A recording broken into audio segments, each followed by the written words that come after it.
पकौड़े बना रहे हैं जनाब, गरम गरम पकौड़े शेख साहब बना रहे हैं। और डॉक्टर साहब है,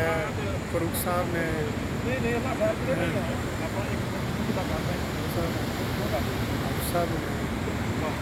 पकौड़े बनाए जा रहे हैं। पकौड़े साढ़े जनाब मीर साहब पकौड़े बना रहे हैं।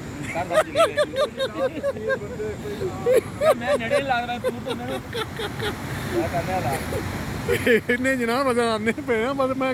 छोटी सी मैं ये डॉक्यूमेंट्री तैयार कर लवां थोड़ी।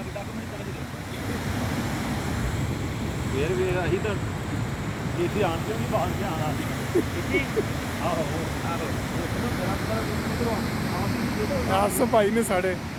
टूरिस्ट गाइड, बेहतरीन गाइड।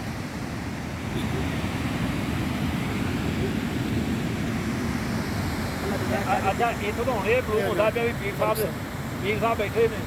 जो लोग आते हैं ना पै उन्होंने कोल नहीं वो आने भी सलाम सलूम करने वास्ते जिन्हें जो माहौल है जो अपना कल्चर है कि नहीं वो मेरे लागे आओ असी गया अपना फरूक साहब असी गया कोयटे इन्हें की किया सर उसे ना गड्डी मिल गई सिर्फ मैं अगे बैठा हूँ तो माल ਵੱਡੇ ਵੱਡੇ सन ਨਾਲ मेरा दोस्त ही चार पांच जने ਜਿਹੜਾ ਇਲਾਕੇ ਦਾ ਨਾਮ ਪਤਾ ਕੀ ਕਹਿੰਦੇ सैयद आसफ अली शाह गिलानी वो ही सलूट मारन जाओ जी ਇੱਥੇ पकड़ के रखना जरा मैं मूवी बनती पई मैं भी ਇੱਥੇ अच्छा वाकई ने तुम दो तीन दिन इतने चार दिन बह जान ना इतने ये बड़ी सारी तस्ती बड़ी हो मैं ना ये थोड़ी थोड़ी दाढ़ी कर लें